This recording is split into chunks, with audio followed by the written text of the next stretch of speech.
Chers entrepreneurs, chers TIH, dans ce module du programme T-Learning, nous vous proposons des conseils sur la manière de financer et assurer son activité lorsque l'on est travailleur indépendant handicapé.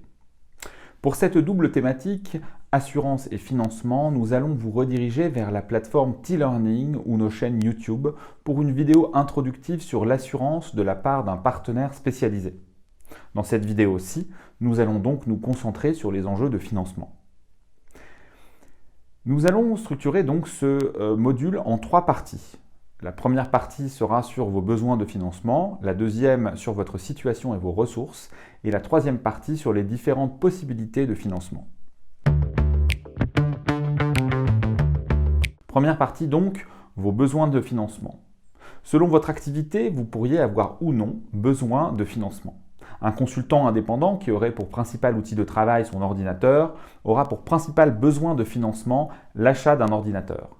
A l'inverse, une entreprise industrielle ou technologique peut avoir un besoin d'investissement significatif afin de construire son outil de production, qu'il s'agisse d'un outil physique ou d'un outil numérique.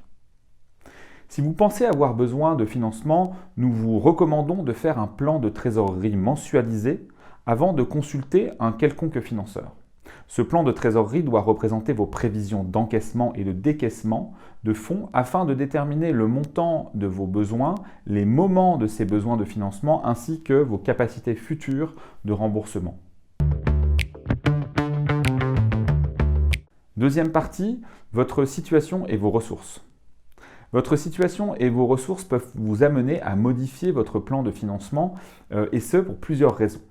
Premier élément, vous serez peut-être en mesure de vous autofinancer en intégralité ou alors de mobiliser des ressources auprès de vos proches afin de vous financer de manière relativement indépendante.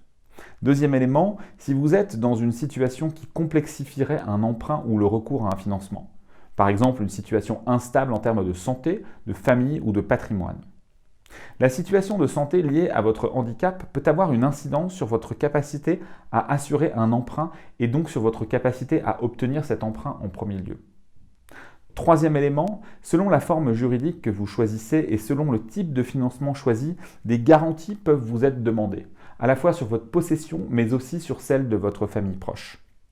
Pour plus de détails sur ce point, nous vous conseillons de consulter le module sur le choix des statuts. Et maintenant, troisième et dernière partie, les différentes possibilités ou formes de financement. Nous allons les classer en 4 catégories. Premièrement, les subventions, deuxièmement, la dette, troisièmement, le capital et quatrièmement, les formes hybrides de financement.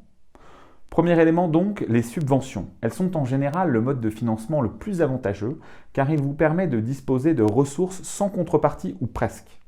Pour les travailleurs indépendants handicapés, il existe une subvention ou aide à la création financée par l'AGEFIP qui s'élève à 5 000 € sous certaines conditions.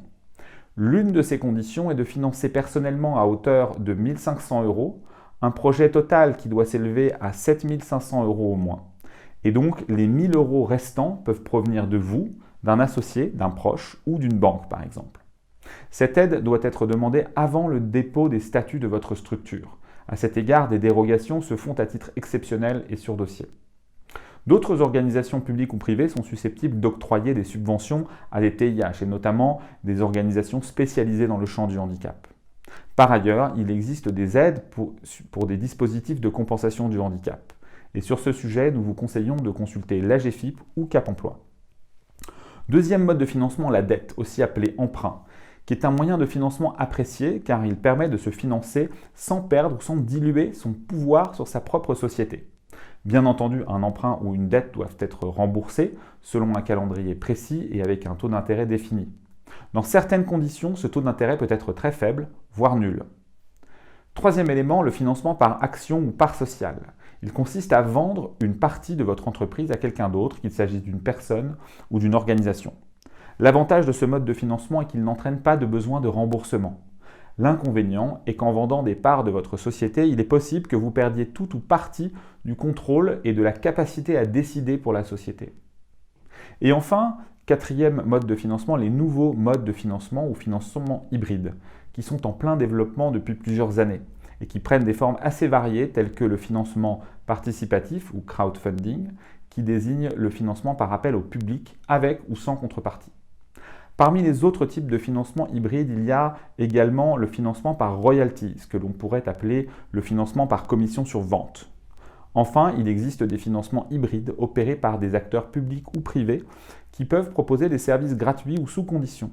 Par exemple, certains incubateurs peuvent vous proposer un espace de travail en contrepartie de parts dans votre entreprise. Voilà, ce module est terminé. Nous allons le conclure sur 3 conseils. Premier conseil, faites une étude critique et précise de votre besoin de financement et documentez un plan de trésorerie. Deuxième conseil, informez-vous auprès d'une diversité de professionnels du financement avant d'engager une démarche de demande de financement. Troisième conseil, en cas de difficulté, faites-vous conseiller par des professionnels indépendants des organismes de financement. Et maintenant, bon calcul et bon courage.